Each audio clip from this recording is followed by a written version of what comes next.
That just gave me like a And boost it's of episode motivation. 24. All right, Yeah, see? we're gonna start on that positive note. So, welcome back to Untold Gems, guys. This is episode 24. We've got our main guy, Swift FBA is here, straight from his warehouse office. What's up, Swift? Man, I'm doing good, man. I'm doing good. It's been a long day. What about you guys? We're good. We're Same good. long I'm day. good. Yeah, hanging in there. Long day, huh? Yeah, but it's Q4, so long hours, long days. Yeah. So, Swift, introduce yourself to the people. Tell them a bit about what you do, because you have a social media presence, but I feel like you're a bit low key as well. So, just let them know quickly, like what you do. Yeah. Yeah. So his name is Swift FBA, 7 figures Amazon FBA seller. So I've been selling for like roughly 5 years and a half, almost 6 years now. And I've been on the reselling life. I'm in my office right now in my warehouse. It's Q4. We're hustling, we're grinding, and yeah, man. I think we're all Amazon sellers, right there, Mhm. right? Yeah. Yeah. Mhm. Yeah. So that's good. So yeah, so we all have the same Q4 pressure right now. So I guess I don't have to explain that much. Like it's Q4, it's work time. Yeah, so just to let people know from my end, like within this little community in Montreal that we have, I think Swift is like the OG FBA seller. Like that's the first person I ever heard that they were doing it, teaching it to other people. So he's been like doing it, like you said, for 5, 6 years. You said Yeah, roughly 5 years and a half. Yeah. that's crazy. That's crazy. So how long, or like, why did you start? How did you start? And um, how long did it take you to become successful on Amazon? Yeah. So it was like my last semester in college. I was like broke, to be honest. It was college. I was studying business management, and I was like, my last semester. I knew like I had one semester left, and I'd have my diploma and everything. But I had this pressure on me, like about I need to get something going on, right? I need to have like a business going on or something, because I would see people around me having like e-commerce going on, or like whatever. They were juggling. They were doing something. Okay, so. Um, I just went online and I researched like how could I make money online. So I went into this vibe, like I would watch videos from like Gary V, I would watch like YouTube videos and everything. Um, and in one video from Gary V, it was like in 2017. Okay, this is like 2017. Gary V like posted a video about like the 2017 flip challenge. And this is when everything like started for me, right? It was in an interview. He was explaining how easy it was to make money online, and this was very novel to me at that time. I was in college. I didn't know anything about e-commerce, and Gary Vee essentially explained like how easy it is to make money. You just buy stuff like from the dollar store, for example, for $5, and you could sell it for like $20 on eBay. And that idea really struck to me back then. Okay, so and in his video about the 2017 Flip Challenge, he shouted out Reezy Resells. I don't know if you guys know Reezy Resells. Yeah. So Reezy Resells really is the GOAT, is really the guy that really like spoke and talked about Amazon FBA back then when nobody was talking about it. So the like on YouTube, he had like 50,000, 60,000 views on YouTube about explaining Amazon FBA, retail arbitrage, and everything and whatnot. And I just learned about FBA through his videos, basically. And he was explaining how easy it was to just flip stuff.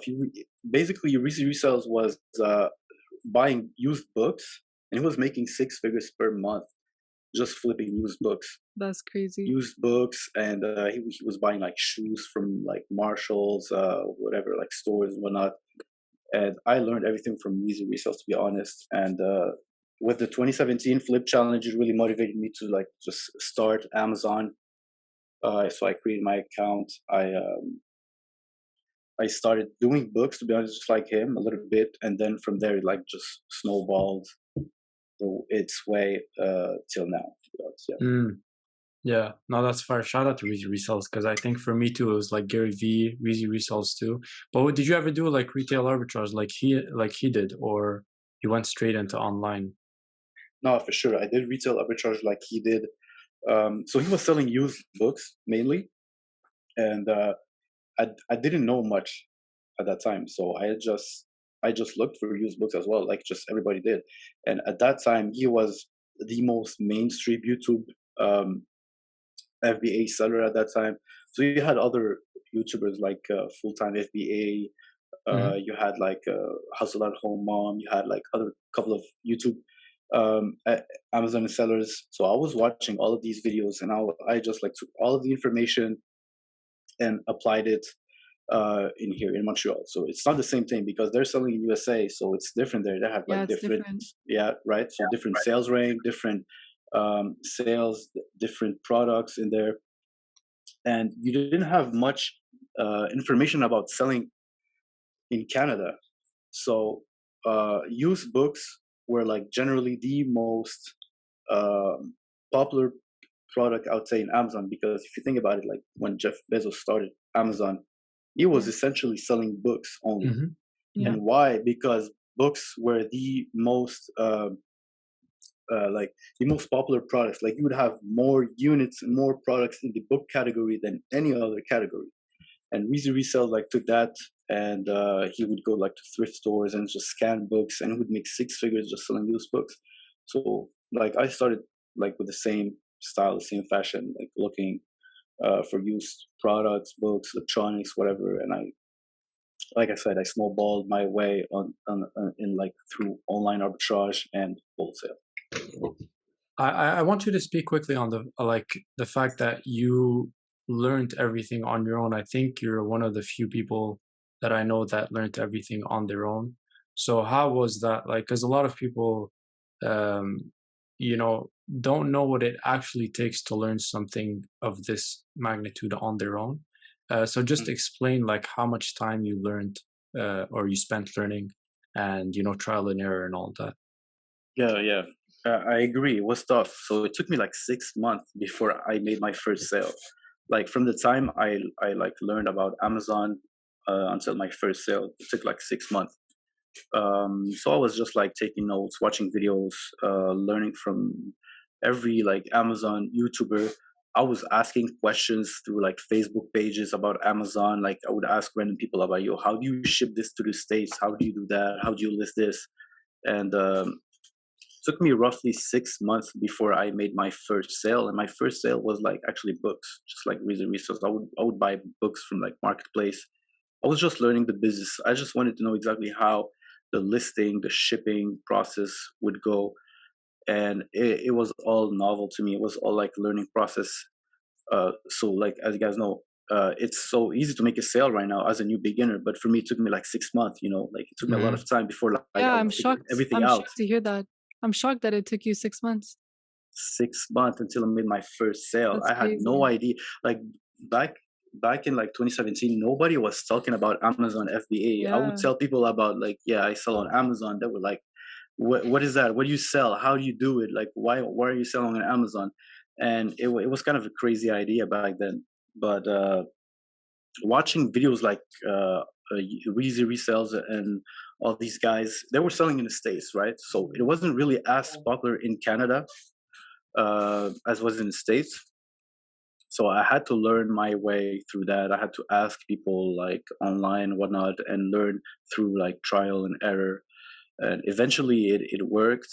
Um, I actually passed the flip challenge from Gary Vee. So like Gary Vee's flip challenge for 2017 was basically had to do $20,170. 20K. Yeah, Yeah. exactly. As that was a challenge. Okay. And that was what motivated me to start Amazon. I was like, damn, 20K, that's tough. That's hard. I would need to find a lot of product and whatnot. But it's a snowball effect. You find one product, then you find two, then you find three, then you flip your way. And first year I did like maybe that was in 2017. My first year flipping products made like maybe 30K, 40K the first year. And I was selling strictly on Amazon.com. So I wasn't even selling in Canada. I was selling like in USA. And from there, like it just snowballed. Mm. What do you sell now? Canada and US or just one? Mhm. All right. for I Spark. sell both in Canada and USA right now. I back then I would only sell in USA because of like the sales rank, because of the velocity and whatnot. You know, back then we didn't have Keepa, so we couldn't even like Mm. No see way. the price history, the sales rank. So we would use a website called Camel, Oh, I and heard of it. I heard of yeah. that too. I never used it. Yeah. So Camel would only show you the sales rank and the price, and it wasn't as accurate as Keepa right now. And back then Keepa was free, so yeah, it was kind of like it was hard back then, but at the same time it was easier because there was like less competition, less sellers on listings and whatnot. So yeah, that's how it went. But what about you guys? Like, I'm interested. Like, how did you guys start selling on Amazon? Is it because Amazon was already like mainstream, or was it like pure curiosity? Like, how You exactly did you guys? know, I'll answer because I'm the easiest one. When I saw Chris hit six figures for me, I was like, okay, well, shit, there's nothing to the madness because, you know, it's easy for you to say I'm learning on my own, but when you have somebody in your entourage that's actually has done it, I think that's when it's easier to go get some help for that. So for me, now I like paying for help instead of like trying to learn on my own. I think that's all the times I was like a lot of the things that I learned on my own, like I learned it by YouTube long hours, and then afterwards I'm like, if I could pay someone for that knowledge in let's Yeah. say and learn that in a month, I could save a lot more time. So for me, it was really learning from Sasha, learning from Chris, and that accelerated my growth process to another level faster than if I would have done it on my own as well. Definitely, yeah, definitely, yeah. Sasha. Well, I'll let you explain it. No, go ahead, because I've talked about it, but I want to hear it from you. Okay, basically, Chris tried doing private label first, right? Like I think a year before we started, and like he didn't have a great experience with private label. And even me, like when he started doing it, I was like, oh, that sounds interesting. But I always knew I wanted to have a business, so I was like a little intrigued. But it was after like a year after he did private label, I think, Couple that of he. months, yeah. So there was a video that he found of some guy doing online arbitrage, and then I remember him explaining it to me, and I was like, that sounds too good to be true. Because I was like, how is it possible? Like honestly, like I've resold things in the past where like it wasn't through Amazon, it was through like Marketplace, Kijiji, like Depop, whatever. And the one thing that I hated was making a listing. Like I hate making listings. It's just not fun. I don't like doing it. And so when Chris told me like you don't, I was like, oh, we have to make listings. Like I don't want to do that.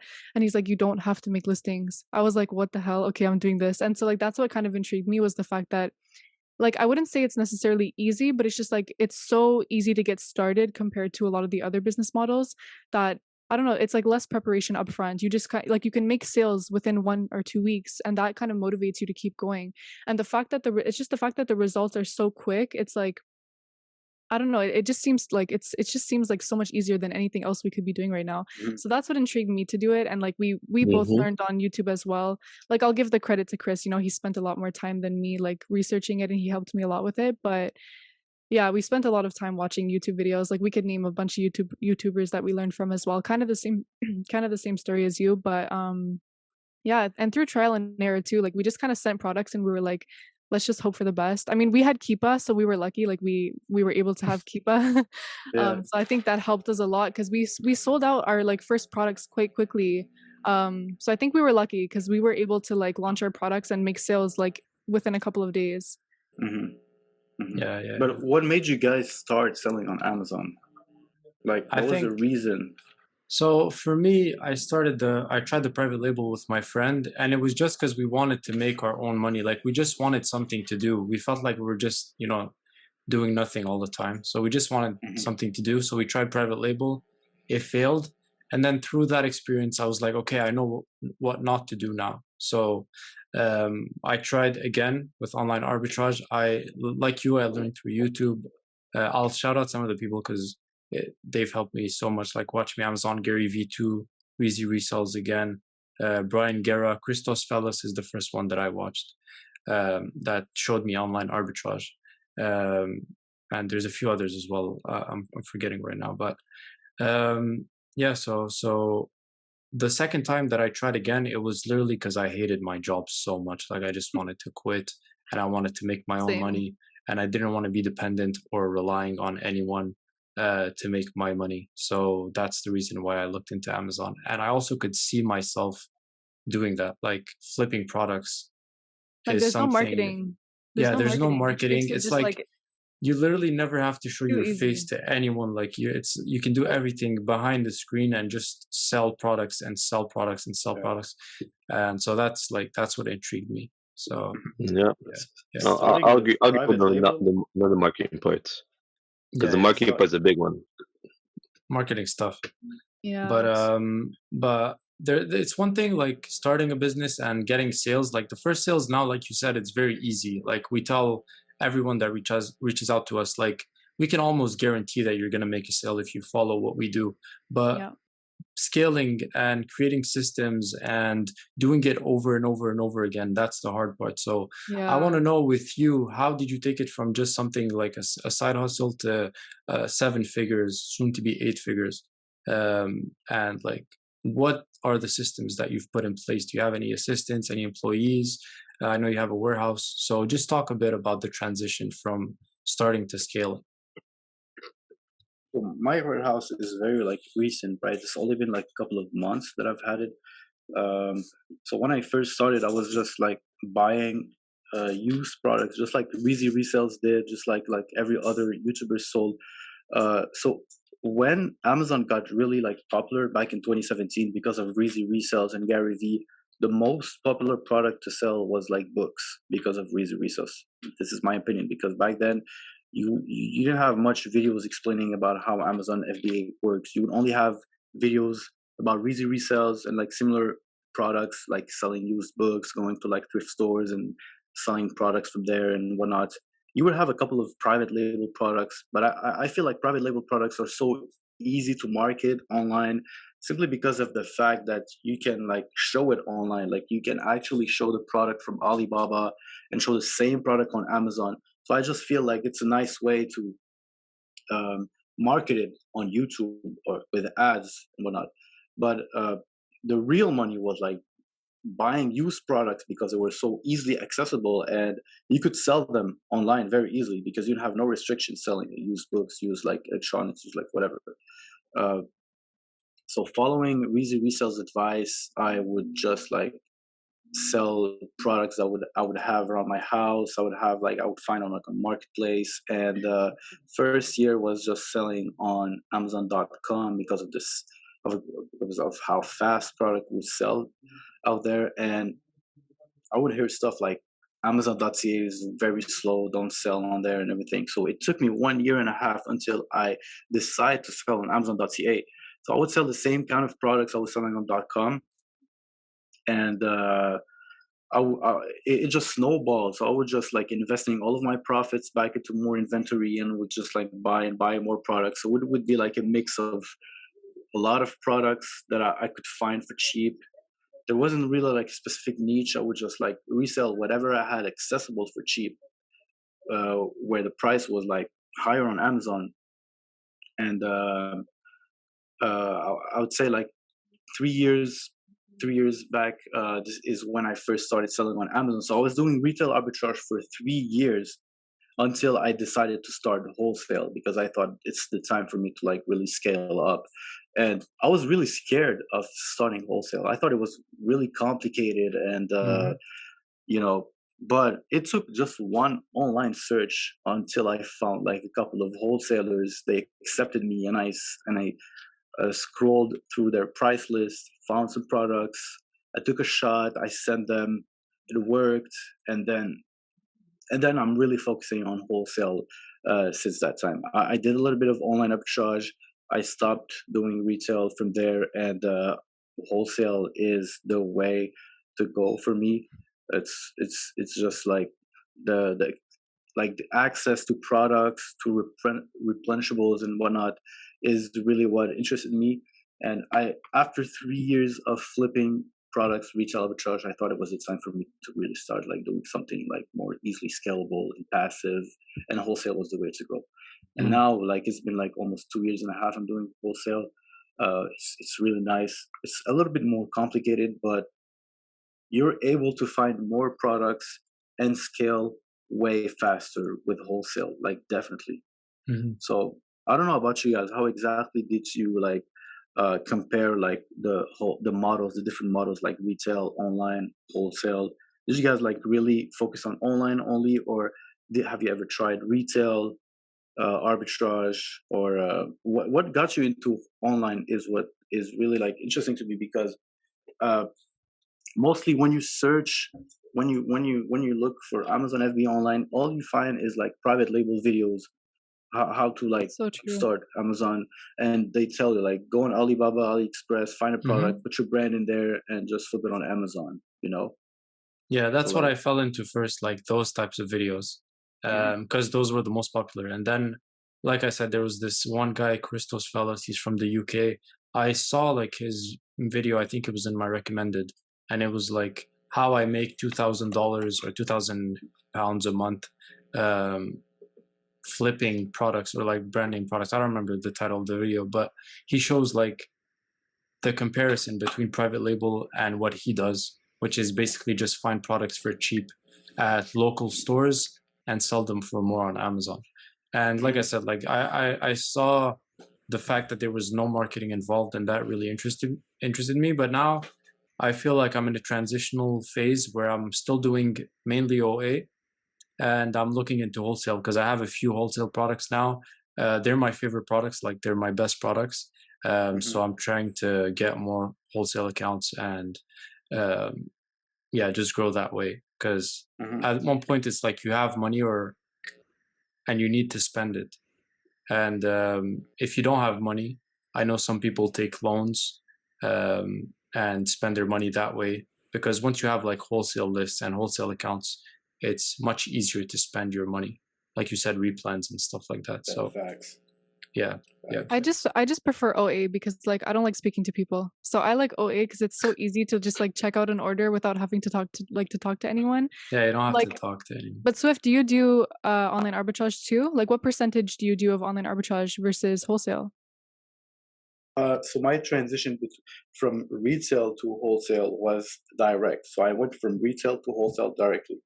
I completely skipped the online arbitrage part Okay. until like after doing wholesale for like a couple of months, and then I was like, online arbitrage really does work because I've been looking on videos online and whatnot, and tactical arbitrage.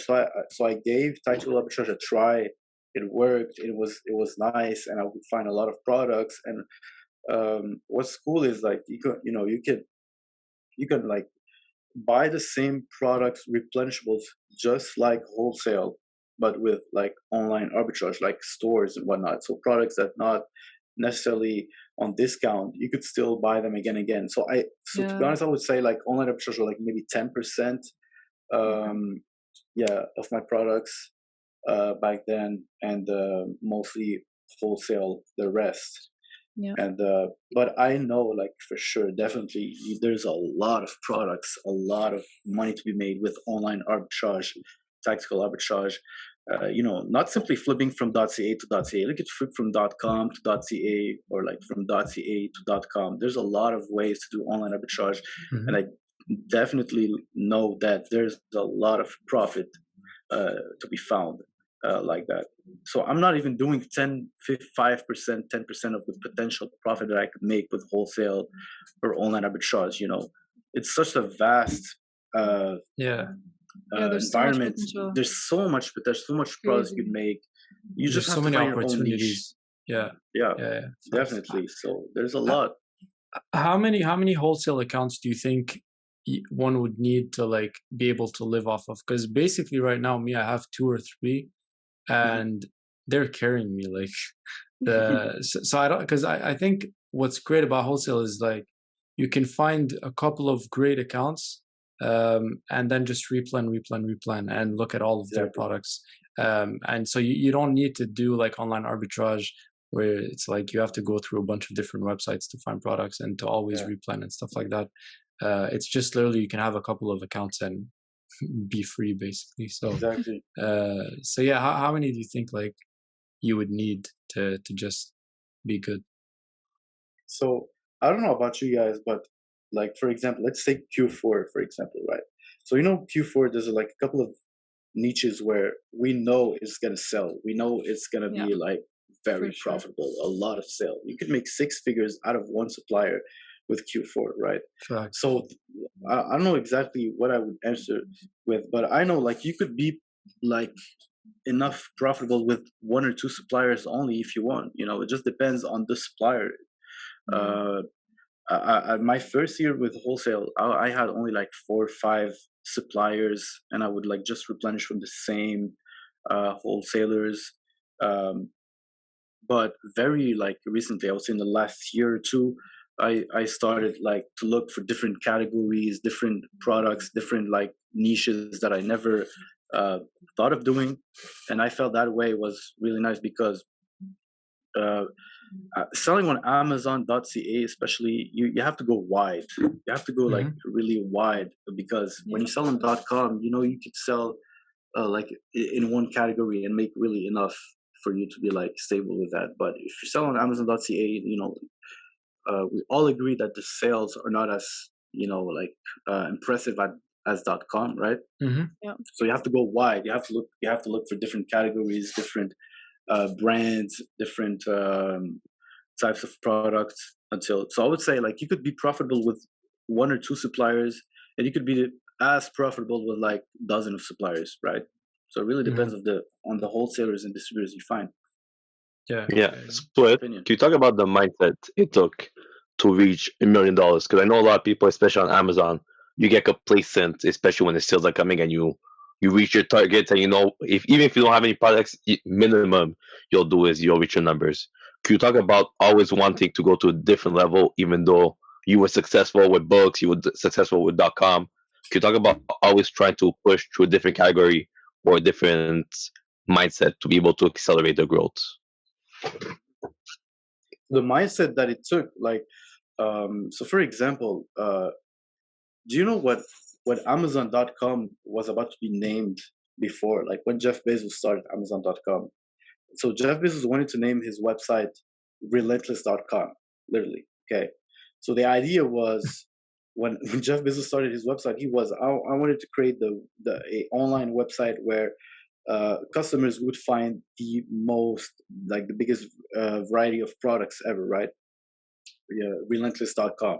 So every Mm. product would be found on that website. So I mean, to be honest, I just followed the same vision. You know, like never stop looking for more products. Amazon is a numbers game. Amazon is really a numbers game. Like you just gotta find the most products, the most suppliers, and never stop looking for more distributors and suppliers until you're like satisfied. So let's say sellers making millions per month, they know they can scale that. They know they can scale from 1 million to 2 million very easily. They just got to buy twice as much, you know? So it's the same thing applies to small sellers, to like beginners. You just got to look for more products, look for more distributors, never stop searching, never stop sourcing. And that's the way that goes. Like, you know, I don't make the rules. Products are there, the sales rank are there. You just got to go and look for them. Two questions. Would you say you're obsessed with Amazon? That's one. And then the other one is like fully transparent. How much time do you spend per week doing what you do? Maybe like at its peak and now that you've delegated some of the things. I'm not obsessed with Amazon. I'm obsessed with the progress. So I'm really obsessed about like every Q4. I feel like Q4 is like a checkpoint. You know, like every Q4, I want to make more than last Q4. I want to Facts. make more sales. I want to open more wholesale accounts. I want to have more products, more ASINs. So like I wouldn't be satisfied with myself if I had less than last year. You know, I have no excuse. I had 1 year to prepare for that, Mm-hmm. right? And what was the second question again? My bad. How much time? How much time I Do you put? put? Yeah. So that really depends. So now it's Q4. So obviously I'm putting like the hours. I'm putting a lot of hours right now because especially right now, like, you know, I have this warehouse. It's like really recent. I'm opening more accounts like that. So I'm kind of trying new things, new categories, new niches, new brands and whatnot. So I could put 10 hours a week, or I could put 50 hours a week. Really, it could be the same. It just depends on where you're at in your progress, like what are you trying to achieve? What are you trying to like just replenish simply? If I'm just trying to replenish, I could put 10 hours a week and be as successful. But if I want to open like more accounts, wholesale, different brands, like name brands, real name brands, you know, what's the challenge with opening name brands? You know, have to be. So I feel like people think that wholesale is easy. You just send an email to the distributor and then you expect a reply. I feel it's not that easy. You know, you have to be like really established. You know, you have to like uh, have your wholesale foundation first. Like, you know, have a proper email template, have a proper like entity and whatnot. Be incorporated as the least. You know, and then you have more chances in opening suppliers. So right now, I'm trying to have like as much uh, market share as I can, opening different accounts from different brands, different niches. And I'm like way too early in my process, so I know I could do way much more. Uh, really depends on how easily you're satisfied with your progress. I feel like you should never be satisfied. Whenever you should never settle with whatever result and outcome you have. You need to always like push and look for more, because I always say selling on Amazon is a numbers game. You know, the more wholesaler, the more products you have, the better the outcome is. Facts. That's fire. Did you also learn wholesale on YouTube, or was there any specific place?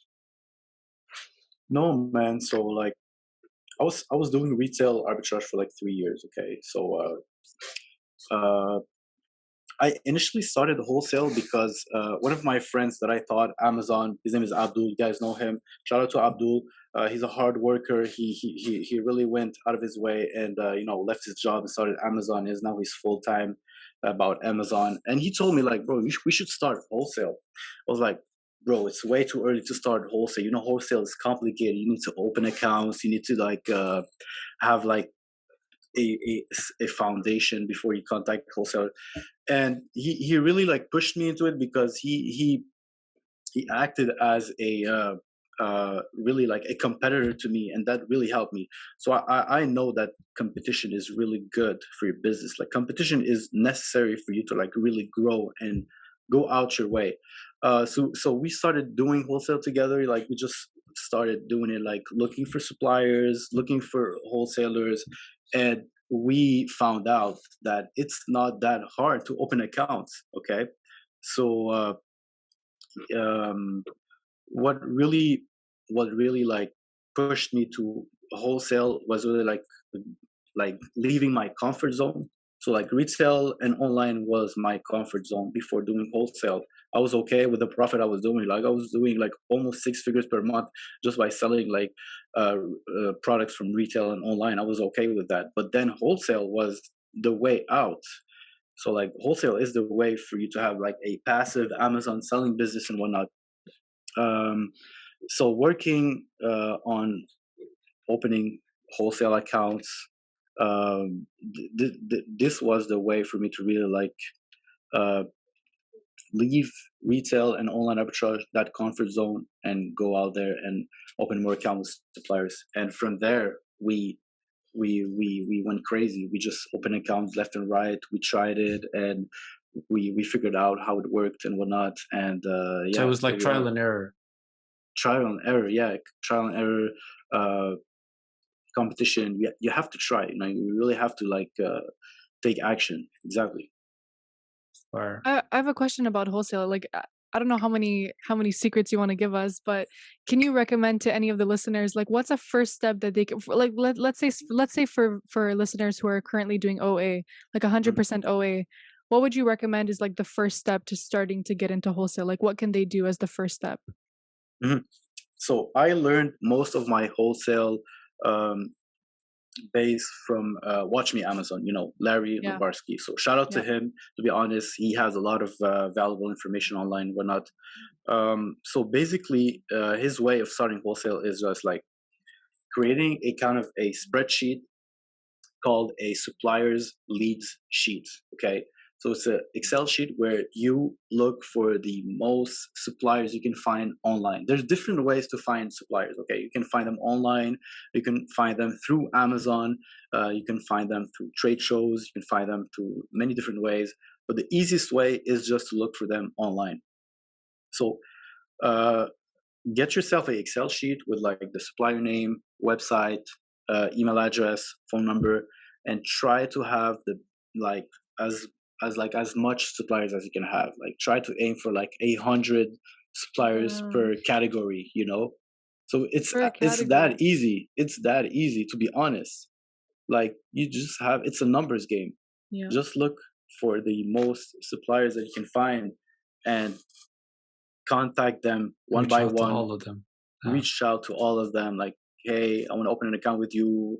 Whatever. Like, just find your way out. Find your way in there, and some of them will ignore you. Some of them will deny you. Some of them will open an account with you, and those that answer you, try to get their price list. This is where we need, when you sell on Amazon, we need a price list. We don't want a website with all of their products. We want a price list because we want to scan this price list immediately and look for the profitable products, because it's a numbers game. Again, I said again, it's a numbers game. You want to open as many accounts as you can open, scan all of their price lists, and out of like, I don't know, maybe 100 wholesalers, you'll find maybe 10 suppliers that are profitable, and that's enough for you to be like stable and live your way with wholesale, to be honest. Facts. Did you ever use TA to find wholesalers, like the tactical arbitrage wholesale package? Did you ever use that to have to like find wholesalers? To be honest, I've never used that feature of TA, but I did use the TA feature to like stalk storefronts. I don't know if you guys do that, but yeah, I guess Seller Amp does the same right now. So like people are like migrating to Seller Amp. And I've been using Seller Amp for like only a couple of months right now. I wasn't even using that, but I saw how useful it is. You have like most of the features in one app, and it's really fairly priced. Like it's a really, really good price. Yeah, it's really fairly priced, to be honest. Like I was just using Keepa, RefSeller as extensions, Helium 10. And then, you learn daily with Amazon. Like, I don't think that I got it all figured out, to be honest. I'm still learning. I don't think I got like 10%, 15% of the whole game figured out, to be honest. Like, I'm learning daily. I'm learning things every day. Like, today I learned something new. Yesterday I learned something new. So it's a never ending process, to be honest. It's so true. And there's like so many different like methods of finding products. I keep like, because I meet a lot of people who sell on Amazon on Twitter and like on Instagram, and I see the methods that they do, and a lot of times it's like things that I never even thought of, things I never even heard of. I wish I could like remember what they're doing, but there's like so many other ways to use Keepa or even tactical arbitrage that I never even knew was possible. There's so many different ways to do things. I think like something that you can do to learn more is just kind of surround yourself by other Amazon sellers. Like that's how I've learned a lot too, is just by like being around other people that are doing the same thing. Facts. You learn like so much this way.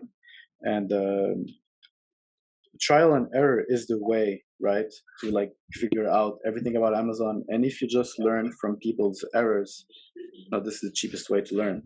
For sure. Yeah. I just have a question. We talked about like previous episodes, when you scale, having to let go people of your past. I know you've been selling since 2017. Can you talk about the process of you being in college and having your friends from school and scaling your business and potentially having to lose a couple of those friends? Can you talk about the personal sacrifices or just the shift you had to say from, okay, let me be a university student or a college student to being a full-time business owner and looking to scale your business? Can you talk about how the process was, not just mentally, but how the challenges were being from a city like Montreal? So definitely the resources were limited in Canada, right? So we would have to look for like people selling in the US to learn. So yeah, I was in college. It was like my last semester in college. I was ready to leave college because I figured out Amazon, and I didn't even make a sale, and I was ready to leave college because I just saw like the concept, the idea was like, damn, I could just sell on Amazon. I don't need this school bullshit. I don't need none of that. I could just sell on Amazon and work my way to that. But I said, like, I had 1 semester left. I thought, let me just do it and see how it goes. Like, you know, it's still, but I was still 100% like sure about how Amazon could be potentially successful for me. But being in college and speaking to people about Amazon, like back in that time, nobody knew anything about selling on Amazon. So it was kind of novel to anybody. So it was kind of a risk. I didn't even know it was gonna go that far. For me, it was just like a side hustle back then. I thought I would just like sell some stuff on the side, make like a couple of hundreds per month, you know, like just maybe pay some bills, you know. And you know, it's a snowball effect. It's like the more you do it, the more you get better at it. And just don't expect so much when you first start. Like when I first started, I thought like I would just do it for fun, and the outcome was great at the end. But it really depends on what you're like expecting from all of it. Yeah. Of course, now it's way easier to do it. For sure. Yeah, I think I heard someone say like the most depressed people are ambitious, lazy people. And there's a lot of people that want the results immediately, and want the biggest results immediately, but don't even enjoy the process. They don't want to take the time to learn everything about the business. And I feel like what you said is perfect. Like, don't expect anything out of it. If you come in with the least expectations, is when you'll be the most successful. Because for me, it was the same. I had no expectations when I started. I just wanted to do something of my own with like no money in the back of my mind, nothing like that. I just wanted to do something for myself, and it worked out. I had a question specific to wholesale. I think a lot of people have this issue when reaching out to wholesalers. There's a common response that you get from wholesalers, which is like, we won't deal with you unless you have a physical store. My light just went off. How do you deal with that? If any tips, anything that you can say on that? Mm-hmm. So like to be truly transparent, like 100%, that's the wholesale game, you know. So you have like all of these suppliers ready to supply you, right? But you'll, as a Amazon FBA seller, you'll only be able to open accounts with like 20% of them, you know, because you don't own a brick and mortar. That's just a fact, you know. You can really lie your way and say like, yeah, I do have a brick and mortar retail store. Like this may work like with a couple of suppliers. I tried. I was on the phone. I was lying, bro, and they declined me immediately. Like they blocked me from buying their products. I bought their product once. They called me. I tried lying, and then they blocked me completely from buying their products. And bro, their products were fire, bro. It was fire. I was like, fuck. I wish I knew what to tell them. Like, because if I knew what to tell them, I'd still have that account, and I would have killed it with that. But I don't know. Maybe you guys know some people around you that owns like any type of retail store. You could just use that. To be honest, it's just got to be creative. So yeah, the reason I'm asking is because I saw a girl post Larry, Watch Me Amazon, on her story today, and it was literally like he said he partners with other people that have stores and gives them a cut. But then are you still sending your products to those people, and then you have to go pick it up from them? Like, how does that work? So if you have a brick and mortar store and you're ready to like be supplied from these wholesalers, they'll just ship it to whatever address you put, right? So it's the same thing. They just want to know who you are before supplying you, right? I see. So if you come and approach them like, hey, I'm an Amazon FBA seller, I want to buy your products to sell them online, like 80% of these suppliers will deny you. The question, why will they deny you? The simple answer is because when you sell online, you know, you have most of the control with those products, you know, like the price, the description, the images, whatever. So these brands that denies third-party sellers, they want to protect their brands. They want to protect their image, their, you know, their positioning and whatnot. So that's why they don't want to sell to third-party online sellers. For sure. You know, so I would say it really depends on how you approach them. Simply, So in that scenario, would they send it to like a prep center, for example, if they know that you have a brick and mortar store? Like Yeah, you why said, they not? can send it to any address. Oh, okay. So They never ask about the ship to address. They never ask okay, about the ship to address. You they know, just want to know what fire. they just want to know like the critical like part is when you are sending that account application form. This is when it's critical. This is when like the accounts manager is like looking at your application like, okay, who is this guy, who's this company like that wants to open an account with us or not. They have a goal is to protect the brands they're distributing, simply, you know. So it's literally just to fill out that form. Just fill out that form, like just approach them different way. Like don't approach them like, you know, I keep talking about the Wholesale Foundation. What is the Wholesale Foundation?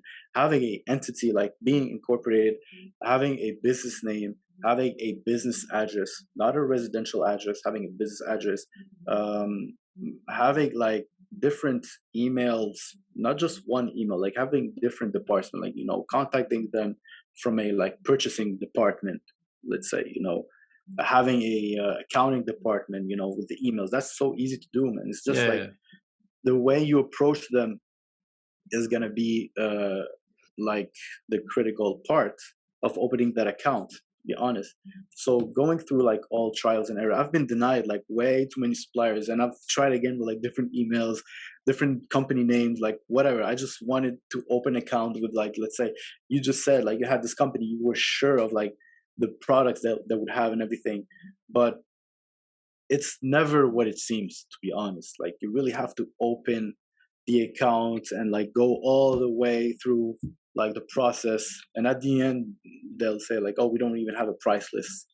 So like you go to the next, because if you don't have a price list, it's a waste of time, unless like you outsource the manual sourcing, like the manual sourcing every product on their website. That takes a long time. So following Larry Lambarski's advice, you know, from Watch Me Amazon, you want to open as many accounts as you can, filtering them down, narrowing them down to the suppliers that will accept you, that has a price list.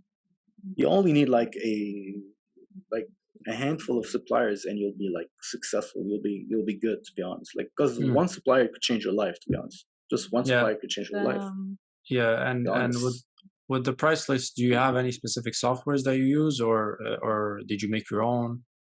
There's many softwares. Like just Google like Amazon price list software scanner. You know, there's like Scan Unlimited. There's like AMZ tools. There's like Tactical Arbitrage to scan websites.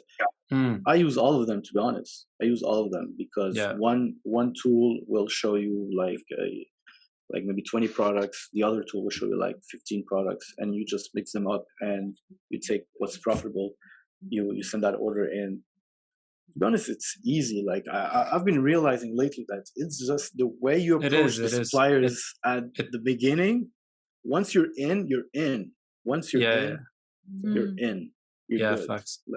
Just gotta work your way like through that supplier at first. And when you have that account created and opened, you're good.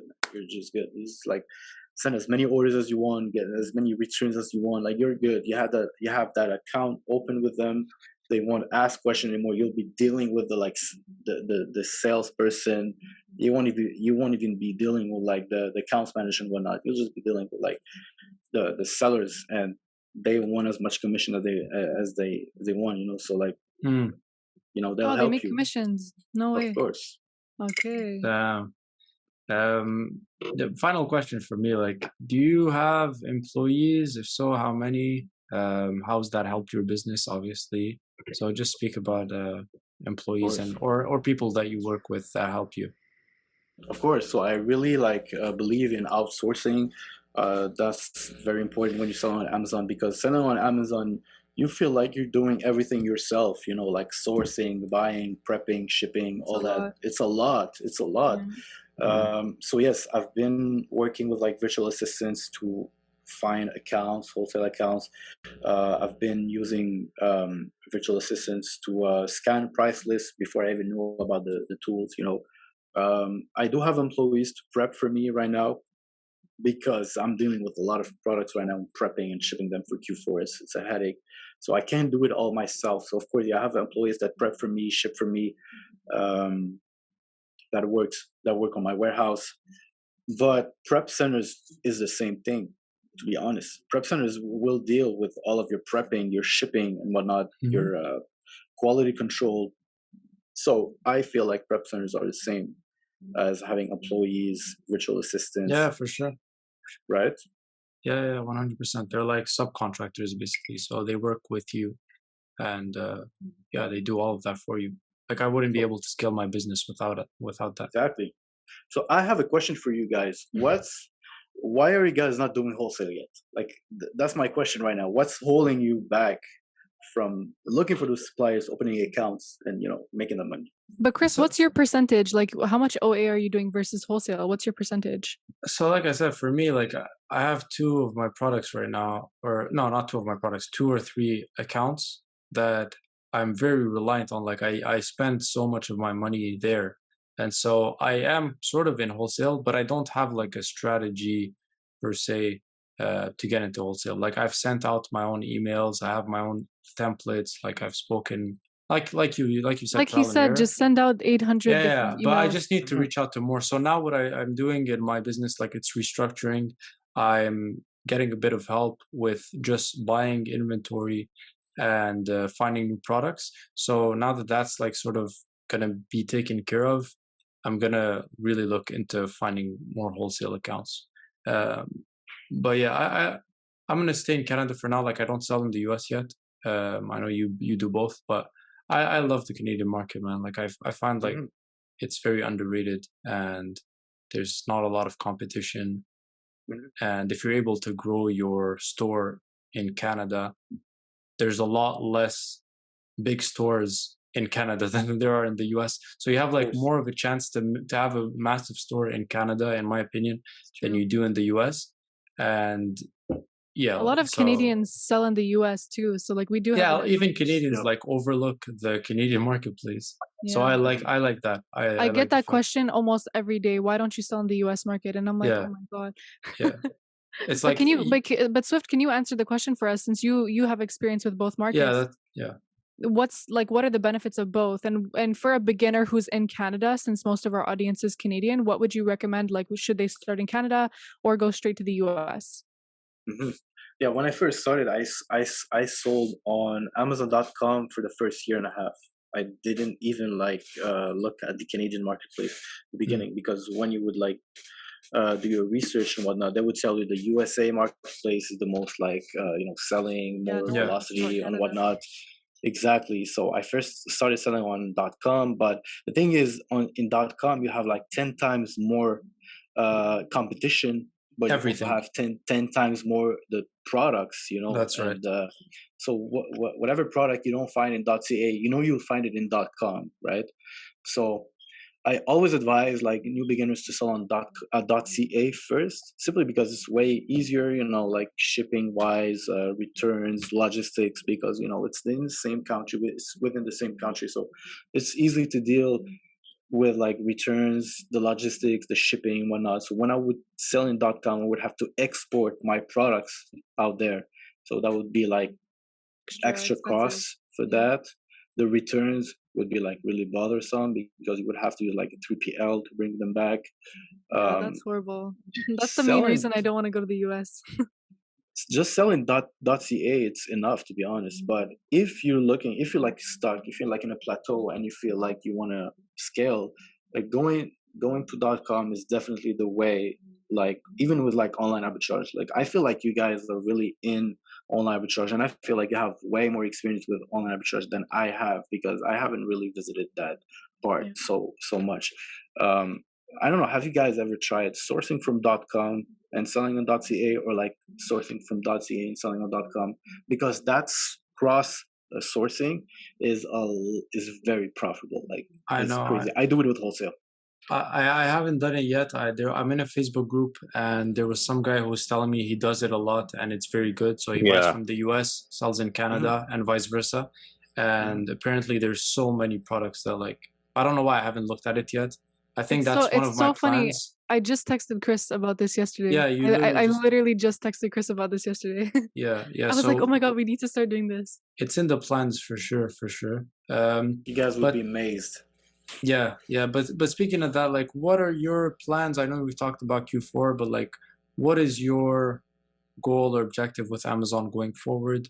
And also, there's a lot of people that ask, like, I don't know if you get this question, but they ask, like, do you really see yourself doing this for the rest of your life or in 10 years, or you're too dependent on Amazon? Like, how do you mitigate the risks of, let's say, something happens to Amazon? Like, I get so many people telling me that, and like, I know my answer, but like, what's your take on that? No, that's really a good question, to be honest, because as like, we all know Amazon FBA is very profitable. We all know FBA, how blessing it is. They take care of like 80% of your business, all that. But so you hear all of these good stories and whatnot, but there's also the horror stories, right? You also have the bad stories. You hear stories about like people selling for years, they get their account banned. That's it. Yeah. They lose all of their money, all of their inventory, like thousands going to like lawyers and court cases and whatnot, trying to get the money back. It's so sad. it's tough. So you gotta understand. So Amazon FBA is very like there's a lot of money to be made with Amazon FBA, but it's risky, 100%. So you have to know how to mitigate the risks when you sell on Amazon, whether it's doing everything properly from A to Z, like perfect quality control, so you have no issue at all, or you could mitigate the risks by having multiple accounts, unrelied, like unlinked accounts with Amazon. So because that's the thing with Amazon, you just have to know how they work. You just have to know how Amazon will ban you. Because as a FBA seller, and you guys, I'm sure it's the same thing. What's the number one challenge? What's the number one fear we have as Amazon FBA sellers? Is the fear of being suspended, right? Yeah. Like if we get suspended, if we get suspended, it's done. I have to go back to work, bro. I have to go back to a 9 to 5 quick. We all know it's done, right? We all know it's done for. Like it's over with. Like if we get suspended, like we'd have to deal with Amazon to at least get our money back and whatnot. So it's a common fear with every FBA seller, right? Yeah. So following like many goats in the industry, like Watch Me Amazon, Amazon Lit, whatever, all these big guys, what they tell you is if you play the game right from the beginning, like having excellent quality control from the beginning, you will have no issue at all. You would have no issue at all. So knowing this and following this path, you could be like just selling on Amazon and be okay with it. But to answer your question, yeah. So my goal with Amazon is long term for sure, but I'm not only relying on Amazon, to be honest. I feel like Amazon is the best way for me to get like that quick cash flow. Like what's the easiest way to get this cash flow as easy as with Amazon? There's no other way. Like there's no other way. You could literally buy something right now and flip it the same day on Amazon, like the same day, literally, and make 300% ROI, right? Where can you do that this easily, right? So you did talk about that, like on your other podcasts and whatnot. So flipping is the way anyway. So in order to like keep the blessing from Amazon FBA system, you mitigate your risks, having multiple accounts, having excellent quality control. And of course, Amazon is not the only way to make money. Amazon is one way to build that cash flow, to build that, because Amazon saved me, to be honest.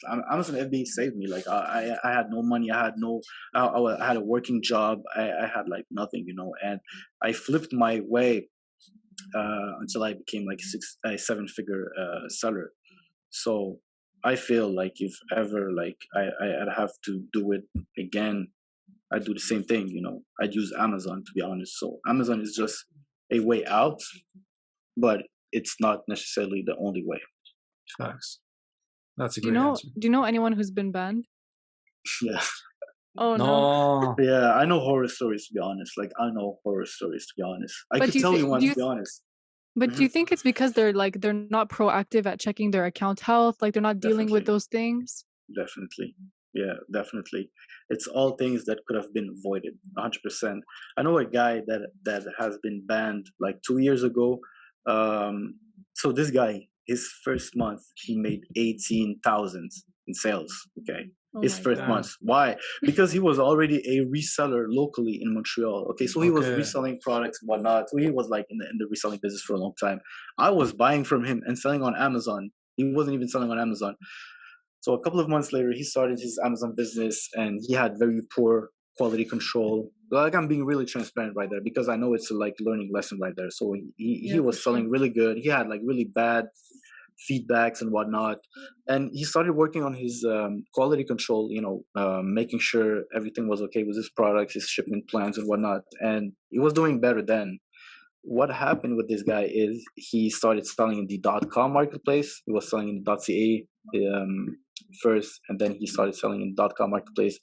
And having a lack of quality control in the .com marketplace is not okay, because you have a selling history in .ca, but you don't have the same selling history in .com. So it all goes back to like the order defect rate, your account health, and whatnot.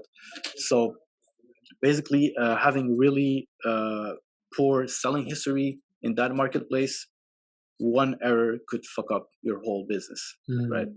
That's the way it is.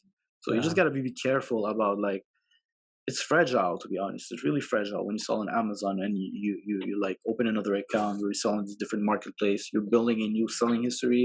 You have to really make sure to follow the rules and whatnot. And if you mess up in one way that affects your order defect rate, you're gone. Like, I don't make the rules. The rules are there. Like, Yeah. Amazon tells you what's the Gosh. policies, the Yeah, they literally do. violations. So like, just follow them and you'll be good. What did he do? Like, did he try again with Amazon, or did he just like do his thing locally? Yeah, so he's doing retail arbitrage, and I'm actively helping this guy to get his account back. Like, to be Oh, honest, okay. like and he's trying to as well. He has 100K like held with Amazon. It's tough. But let's not I would sugarcoat the die. whole thing. I would Let's die. not Oh my sugarcoat it. Like, it's that serious when you sell on yeah. Amazon. Like, Fuck. when you go really deep in Amazon and you put all of your money and effort in Yeah. there, and you expect it all to be like perfect. It's not the way. It's crazy You how have to they have maintain it. that. It's crazy how they have that power where it's like, we're shutting your account down and you can't do anything about it. Yeah, they And can we're take it from keeping you in 2 100K, seconds. bro. Like, they're keeping 100K and you can't do shit. Or like, it's tough. That's the thing. That's the thing, man. That's the thing. But you know what? Amazon is not a law on its own. So you can always like take them to court, and For sure. eventually you'll get everything sorted out. To be Yeah. Yeah. honest. Like, this is what I Yeah. feel. Yeah. Yeah. I actually met someone too, not recently, but I met somebody who told me he was selling on Amazon, and he was like, my account got banned, and the reason is because I think he told me he was buying like counterfeit items or like fake items from Alibaba and selling them as real. Oh my god. And I'm like, well, of course you get Bruh. banned. That's not even like, yeah. And now he's selling like under his friend's name because he couldn't open another account or something. But honestly, I agree. Like, I've worked with so many people. Like, we have like 100 something members. We've worked with so many different people. I've never seen anyone's account get banned. I've like, anytime someone has an IP complaint, any type of policy restriction, whatever, like, Just deal with it. they're generally quite simple to deal with. Like, sometimes they're a bit annoying and you have to push a bit, but it's like generally not complicated to deal with it. It's just, if you're not proactively dealing with it, that's when I feel like it's gonna start building up and like your account can get shut down. But also, like, just Definitely. request your payouts as often as possible. Like, would you recommend that too? Like, just request them as often as possible to like limit the risk too of them keeping like 100K locked up. That's crazy. I mean, I know, I definitely agree. That's a way to get like to mitigate the risks of getting your amount held.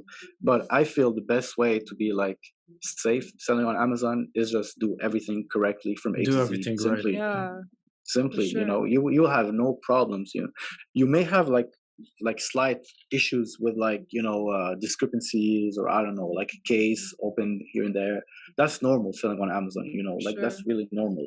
But if you really want to mitigate the risk 100%, either like work on your quality control 100%, or like have different accounts. If you're selling, like if you guys are selling really like a important amount of sales every month, and you want to mitigate the risk, think about opening a second account, to be honest. Like I'm Yeah, not that's even a good like idea. playing, Yeah. but just make sure that, because you're allowed to have a second account.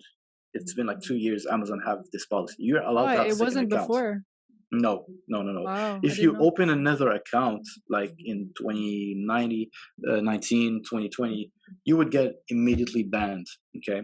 So Amazon switched their policies, and you can have a second account under certain conditions. So like it has to be completely different business information, like the name, the email address, the bank, the credit card information, the address, and whatnot.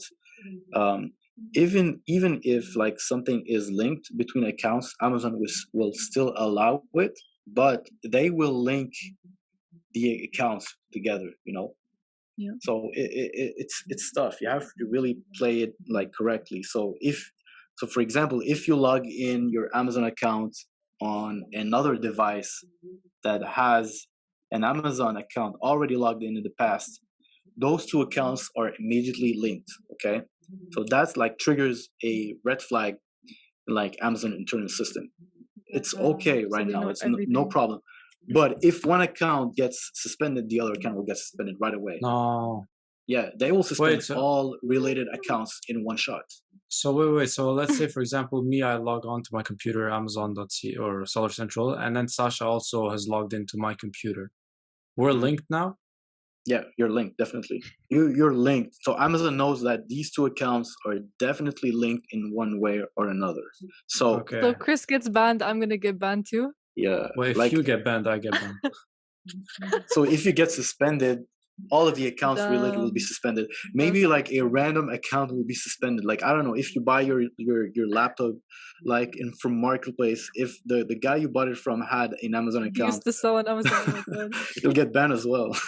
But wait, but can you That's like, actually crazy. because I also have a third, like my private label account that I log into sometimes when I do like coachings and stuff. Mhm. Should I just delete the accounts at that point? Like, can you even delete an account? I mean, to be honest, it's too late because the accounts are already linked. Oh, even if you delete it, it's linked. Yeah, Amazon's algorithm works in that way. The accounts are linked. If one You're account locked gets banned, forever. all of them gonna get locked. That's But crazy. it's not as big as an issue, to be honest. Just make sure that your account health is good and whatnot. Yeah. And Amazon lately have been improving their system. To be honest, I don't know if you've been watching what is it called the Amazon Accelerate videos, where every year they explain what's new with Amazon and whatnot.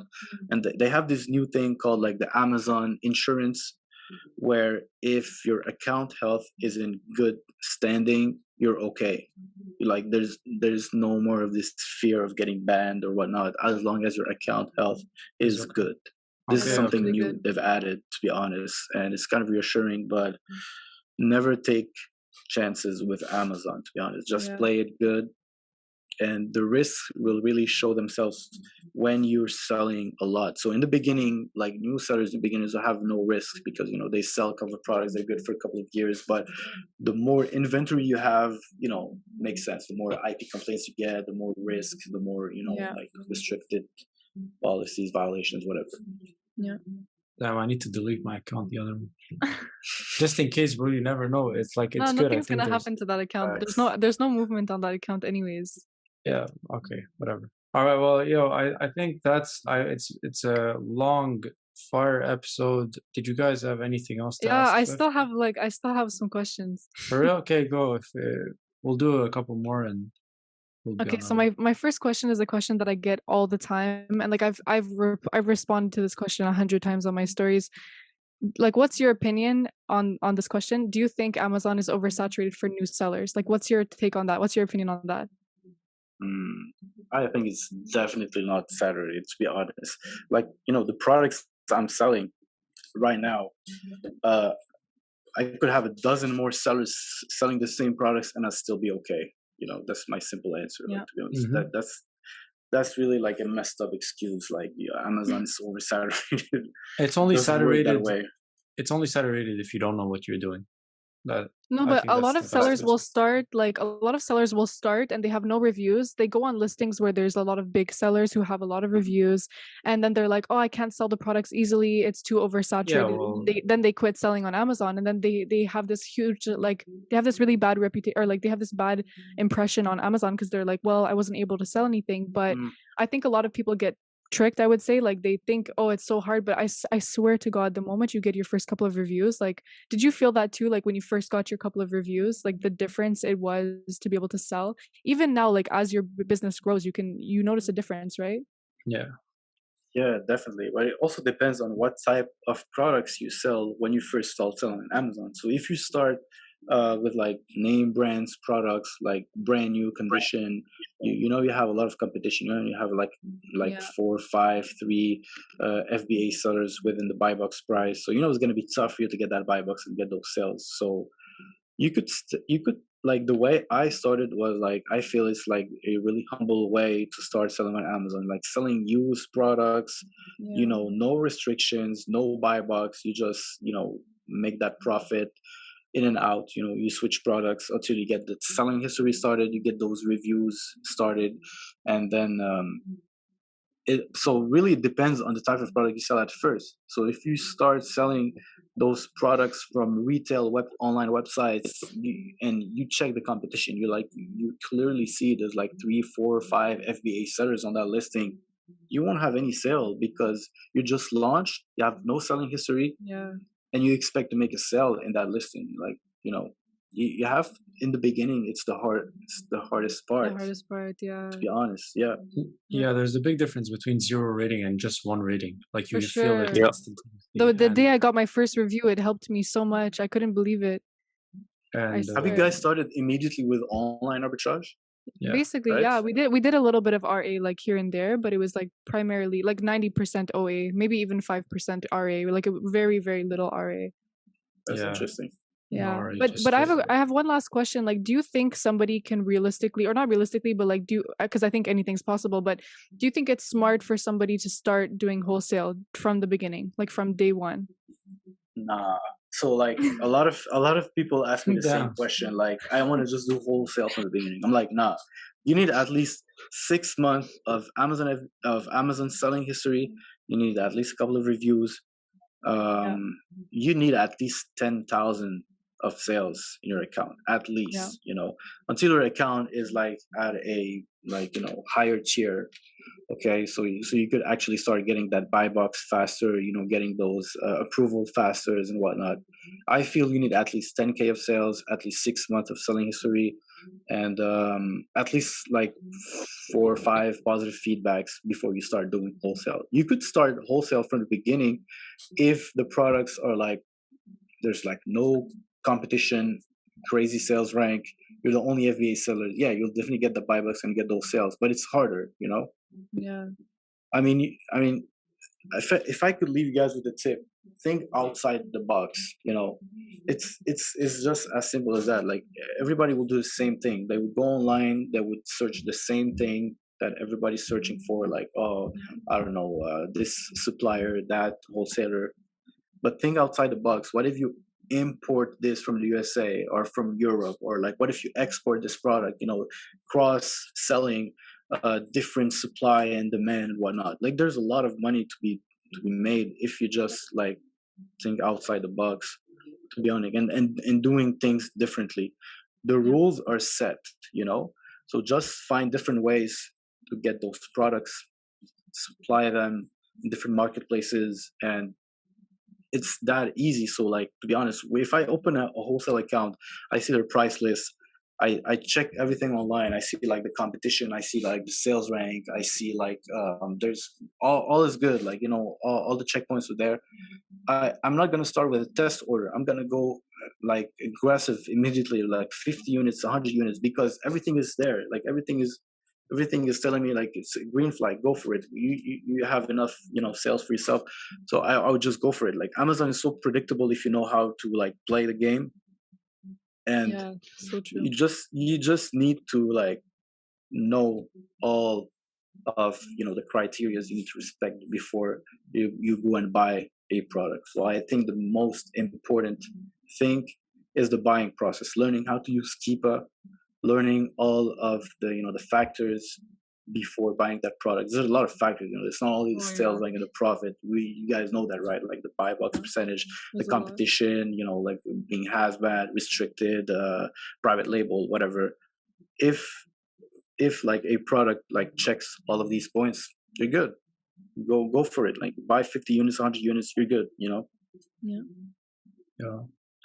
Final question for me: are you one of those sellers that's crossed like 10,000 reviews, like Oh yeah, I'm interested to know. I want to know, like after 5-6 like an years, average, like an average. Like, yeah, just tell us over what amount you are now. Because me, like a couple of months ago, I went over 100, and there's some listings that I'm on with wholesalers that have thousands.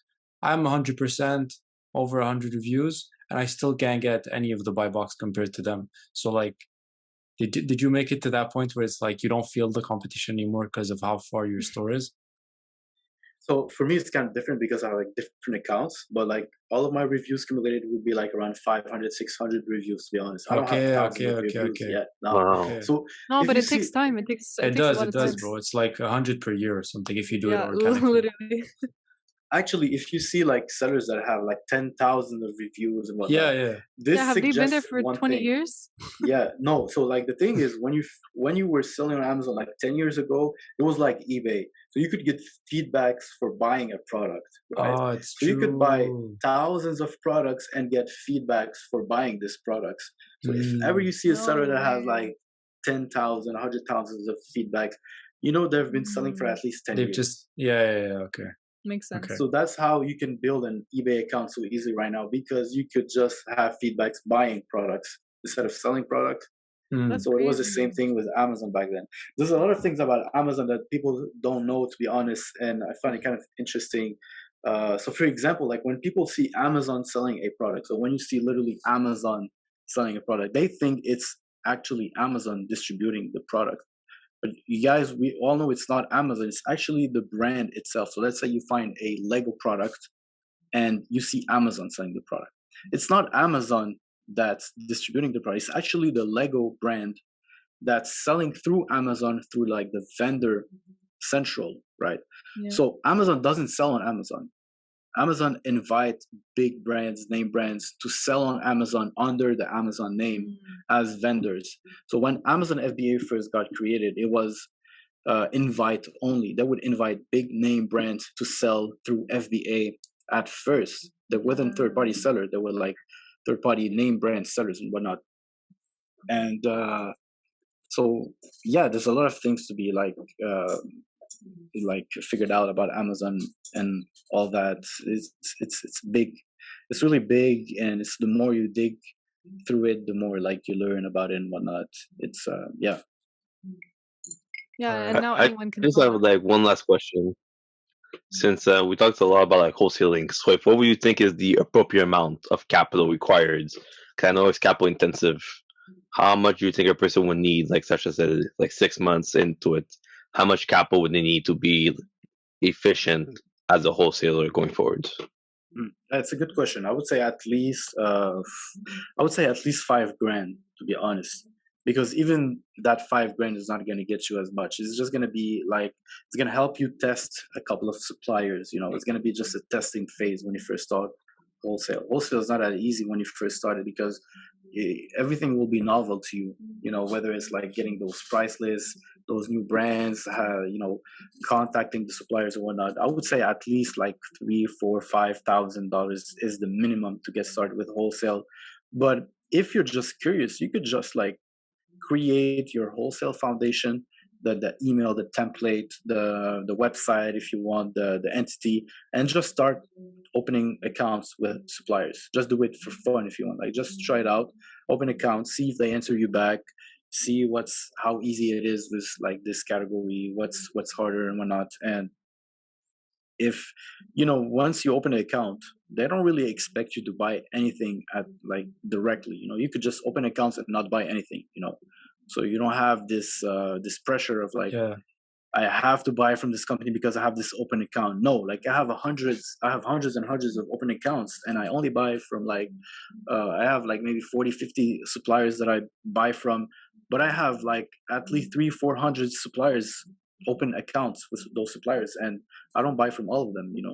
I could stop buying for them like immediately, and they won't say anything. So just try it out. To be honest, just open like a professional email, get incorporated, have a nice template, approach them in a nice way, like professional way. If you know some people around you that has retail stores, brick and mortars business, whatever, a friend, whatnot, try to like approach these people and explain them like your business and whatnot, and open accounts, man. Once you open an account, you're good. Let's say your friend has like a pizza shop or something, and you want to sell like pharmaceutical products. Is that gonna work, you think, or in your experience, do you think that could work or not? So if you have like a restaurant or like a grocery store, shop or whatever, you could only open as much, like it would be something grocery related. Okay, it'd be grocery related. Okay. It could be like kitchen products related. So I have students that actually have like people in those fields, like they have a grocery store, they have a restaurant, whatnot. They're able to open accounts in the grocery category, in the kitchen category, home category. You could open any type of category. You just try yourself out. Like just open the account, and if the supplier have different kind of products, even though they have groceries, so let's say the supplier have groceries, home and kitchen, sports, outdoors, health products.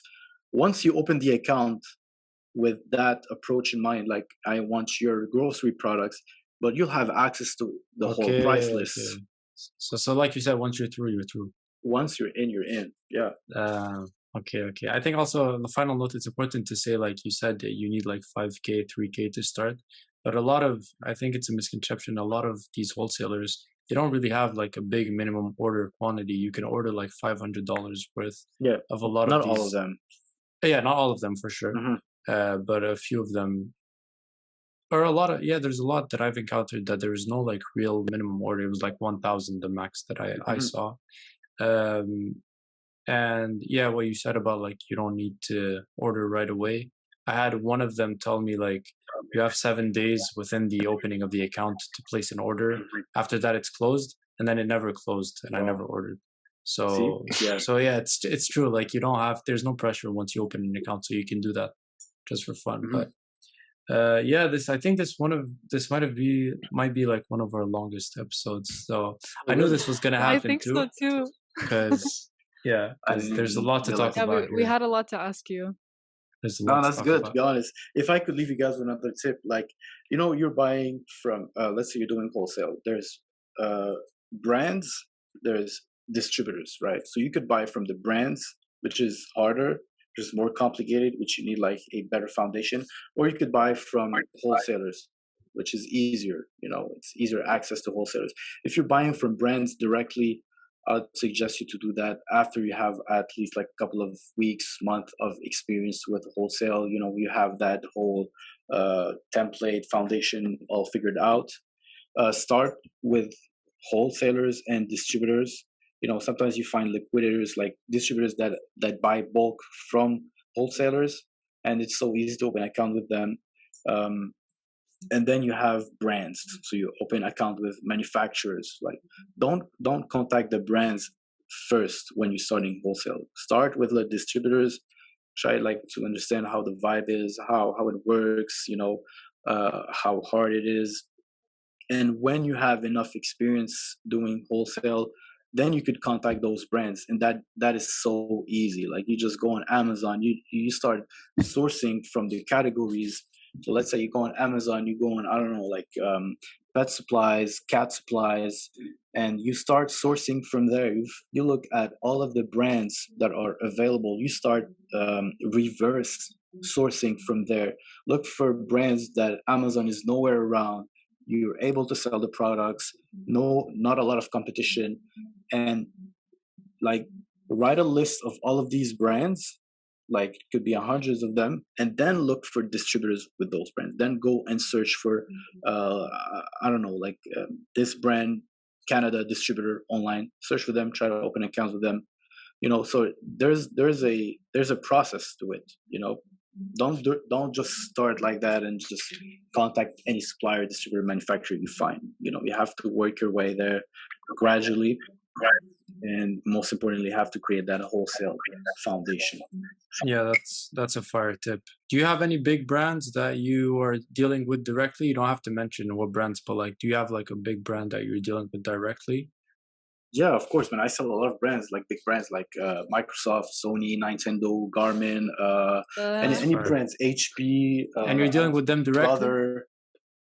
Not always, not always. Okay. So most of the big name. So to be honest, right now, I don't have many opened account with brands. It's mostly distributors. Oh, okay. That's what I was But I saying. plan on opening accounts with brands directly in after Q4. To be honest, because right now I have so much to deal with, only with distributors. Like for Q4, I only have like a dozen suppliers, and I'm good with those. You know, but the game is to keep opening accounts, keep contacting those suppliers, and you know, if one doesn't work, you have the other one.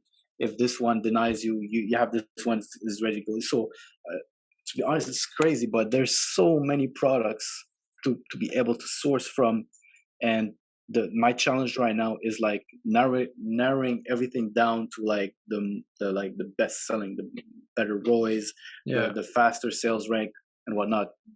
I'm telling you guys, we're in October right now, and with it's Q4. If the next month we guys focus on opening accounts with suppliers, I guarantee you, if you just like put the work in for the next 2 weeks, opening accounts, like it takes you 1 day to create that wholesale foundation, the email template, the website, whatever, the footer, the entity. You contact a couple of suppliers that I guarantee you in 2 weeks, you'll have like a dozen suppliers ready to supply you for Q4, and you're good. You only need you're one supplier away from like a 6-figure month, to be honest. Like, I'm not even kidding. Trust me, I'm already motivated. Like, I've been taking notes this whole time. That's fire. That's fire. That's fire. Yeah, honestly, I learned a lot. Guys. Honestly, I learned a lot. I really appreciate it. For real. No, this was a It's been fire a pleasure. episode. Yeah. It's been a pleasure. It's been a pleasure, guys, to be honest. I like that, you know, like speaking, talking about FBA and whatnot. Like, it's always a good thing. You know, it's my business. It's you guys' business. I'm learning too as well every day. Like, I'm really far from being like a veteran or like a professional in this business. Like I said earlier, I'm not even like at 10 or 15% of what I could accomplish. So no way is this business like oversaturated at all. Like, there's so much to get. Yeah. So much. Facts. Well, Swift, we really appreciate you, man. Pleasure, Fire man. episode again. Yeah, this is a crazy episode. Crazy episode. We're gonna have a bunch of reels hopefully loaded up from this episode, because you gave up so many, like you gave so much information. Bro, he he spilled all the free gems for us. Like, and I like having conversations about Amazon, because like sometimes you just need those types of conversations to like ignite the fire in you to go hit your goals. And yeah, you've done that. It's for Q4, us. guys. Sure. It's Q4. It's the time. It's right now, guys. Let's get it. It's like, time let's to just go to work. It's time to open these accounts, send those orders in. The sooner the better, because we're in October. We think it's like we have time still, but actually now is the time. We're late. No, you're late. Like right now we're all late. Yeah. You know, November is coming. You have like Black Friday, Cyber Monday. Then you have December coming. You have Christmas and whatnot. This is when you need to send all of your products in. It's right now. It's right now. Like, go full time on it. All right, well, guys, thank you so much for watching and listening. This was episode 24 of the Untold Gems podcast with your boy Swift at Swift FBA on IG. Any other platforms? To be honest, it's all the Instagram for now, man. On the IG. So follow him there. He's one of, like I said, one of the OGs of FBA, especially in Montreal. He's an Amazon GOAT, a 7-figure seller. Man. And yeah, we'll see you next week. Appreciate you guys. Thanks for having me. Yes.